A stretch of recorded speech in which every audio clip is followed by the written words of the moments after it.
ಹಾಕಿನಿ ಮುದ್ರಾ ಪಂಚತತ್ವನ ಬ್ಯಾಲೆನ್ಸ್ ಮಾಡುತ್ತೆ. ಸಿಟ್ಟು ಅನ್ನೋದು ಎಲ್ರಿಗೂ ತುಂಬಾ ಜಾಸ್ತಿ ಬರ್ತಾ ಇರುತ್ತಲ್ವಾ, ಸೊ ಅದರಿಂದ ನಮ್ಮ ಮೆದುಳಲ್ಲಿ ಇರುವಂತ ನರ ಬ್ಲಾಕ್ ಆಗ್ಬೋದು ಅಥವಾ ಹ್ಯಾಮರೇಜ್ ಅಂತ ಹೇಳ್ತಾರೆ, ಅಂದ್ರೆ ಒಡೆದು ಹೋಗ್ಬೋದು. ಈಗ 5 ಬೆರಳುಗಳಲ್ಲಿ ಬಲಗೈ ಮತ್ತು ಎಡಗೈ ಎರಡನ್ನು ಬೆರಳುಗಳನ್ನು ಕೂಡಿಸ್ತಾ ಬರೋದು. ತುಂಬಾ ಸಿಂಪಲ್ ಆಗಿರೋ ಮುದ್ರಾ, ಟಚ್ ಆಗಿರಬಾರ್ದು, ಸ್ವಲ್ಪ ದೂರದಲ್ಲಿ ಈ ತರ ಇಟ್ಕೊಂಡು ಡೀಪ್ ಆಗಿ ಉಸಿರು ತಗೊಳ್ಳೋದು ಬಿಡೋದು ಮಾಡ್ತಾ ಬರ್ಬೇಕು. ಹಾಕಿನಿ ಮುದ್ರಾ ಪಂಚತತ್ವನ ಬ್ಯಾಲೆನ್ಸ್ ಮಾಡುತ್ತೆ. ಇಡೀ ಬ್ರಹ್ಮಾಂಡ ಕೂಡ ಪಂಚಭೂತದಿಂದ ಉಂಟಾಗಿರೋದು. ನಾವು ಕೂಡ ಬ್ರಹ್ಮಾಂಡದ ಒಂದು ಕಣ. ಅಲ್ಲಿ ಏನು ನಡೆಯುತ್ತೆ ಅದೇ ನಮ್ಮಲ್ಲೂ ಕೂಡ ನಡೆಯುತ್ತೆ. ಸಿಟ್ಟು ಅನ್ನೋದು ಎಲ್ರಿಗೂ ತುಂಬಾ ಜಾಸ್ತಿ ಬರ್ತಾ ಇರುತ್ತಲ್ವಾ, ಸೊ ಅದರಿಂದ ಎಷ್ಟು ಅನಾಹುತ ಆಗುತ್ತೆ ಅಂದ್ರೆ ಆ ಟೈಮಲ್ಲಿ BP-ನೂ ರೈಸ್ ಆಗಿರುತ್ತೆ. ಇನ್ನು ತುಂಬಾ ಓವರ್ ಆಗಿ ನಮ್ಮ ಮೆದುಳಲ್ಲಿ ಇರುವಂತ ನರ ಬ್ಲಾಕ್ ಆಗ್ಬೋದು ಅಥವಾ ಹ್ಯಾಮರೇಜ್ ಅಂತ ಹೇಳ್ತಾರೆ, ಅಂದ್ರೆ ಒಡೆದು ಹೋಗ್ಬೋದು. ಇದನ್ನೆಲ್ಲ ಶಮನಗೊಳಿಸುವಂತ ಮುದ್ರಾ ಹಾಕಿನಿ ಮುದ್ರಾ. ಇದನ್ನ ಪ್ರಾಕ್ಟೀಸ್ ಮಾಡ್ಕೊಂಡು ನೋಡ್ತಾ ಹೋಗಿ ಹೇಗೆ ನಿಮ್ಮ ನರ್ವಸ್ ಸಿಸ್ಟಮ್ ಕಾಮ್ ಆಗುತ್ತೆ, ದೇಹ ಮತ್ತು ಮನಸ್ಸು ಯಾವ ತರ ಕಾಮ್ ಆಗ್ತಾ ಹೋಗುತ್ತೆ, ಆ ಶಾಂತತೆ ಉಂಟಾಗುತ್ತೆ ಅನ್ನೋದನ್ನ ನೀವು ಮಾಡಿದ ತಕ್ಷಣನೇ ನಿಮ್ಗೆ ಗೊತ್ತಾಗ್ತಾ ಹೋಗುತ್ತೆ. ಹಾಗೇನೆ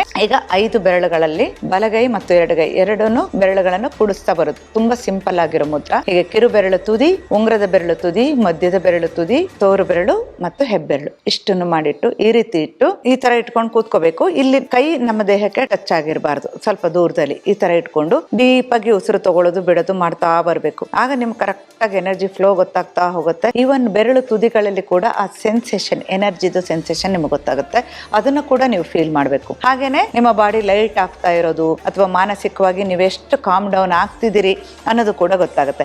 ಇದನ್ನ ನೀವು ಒಂದು 10 ನಿಮಿಷ ಮಾಡಿದ್ರು ಕೂಡ ಸಾಕಾಗುತ್ತೆ. ಬೆಳಿಗ್ಗೆ ಮತ್ತು ಸಂಜೆ ಈ ರೀತಿ ನೀವು ಒಂದು ಟೈಮ್ ಅನ್ನ ಮಾಡ್ಕೊಳ್ಳಿ. ಅಂದ್ರೆ ನಿಮ್ಗೆ ಅದೇ ಟೈಮಿಗೆ ಆಗದೆ ಇದ್ರೆ ಯಾವಾಗ ನಿಮಗೆ ಸಮಯ ಇರುತ್ತೆ ಅಂತ ಟೈಮಲ್ಲಿ ಪ್ರಾಕ್ಟೀಸ್ ಮಾಡ್ತಾ ಬನ್ನಿ. ಆಗ ನಿಮ್ಮ ಮನೆಯಲ್ಲೂ ಚೆನ್ನಾಗಿರುತ್ತೆ, ನಿಮ್ಮ ಸುತ್ತಮುತ್ತಲೂ ಚೆನ್ನಾಗಿರುತ್ತೆ. ಹೀಗೆ ಸ್ವಸ್ಥ ಭಾರತ ಕೂಡ ನೀವು ನಿರ್ಮಾಣ ಮಾಡಬಹುದು. ಅದು ಕೂಡ ನಿಮ್ ಕೈಲಿರುತ್ತೆ. ಯಾಕಂದ್ರೆ ನೀವು ಹೇಗಿರ್ತೀರೋ ಅದೇ ತರ ನಿಮ್ಮ ಸುತ್ತಮುತ್ತ ಇರೋರು ಕೂಡ ಇರ್ತಾರೆ. ಹಾಗಾಗಿ ನಿಮ್ಮನ್ನ ನೀವು ಚೇಂಜ್ ಮಾಡ್ಕೊಳ್ಳಿ. ಅದಕ್ಕೆ ಮುಖ್ಯವಾದಂತ ಮುದ್ರಾ ಹಾಕಿನಿ ಮುದ್ರಾ. ಇದನ್ನ ಪ್ರಾಕ್ಟೀಸ್ ಮಾಡಿ ಬೆಳಿಗ್ಗೆ ಮತ್ತು ಸಂಜೆ ಯಾವಾಗ ನಿಮ್ಮ ಕೈ ಫ್ರೀ ಇರುತ್ತೆ, ನೀವು ಫ್ರೀ ಇರ್ತೀರಿ ಅಂತ ಟೈಮಲ್ಲಿ ಮಾಡ್ತಾ ಹೋಗಿ. ಎಲ್ರಿಗೂ ಒಳ್ಳೇದಾಗ್ಲಿ. ನಮಸ್ಕಾರ.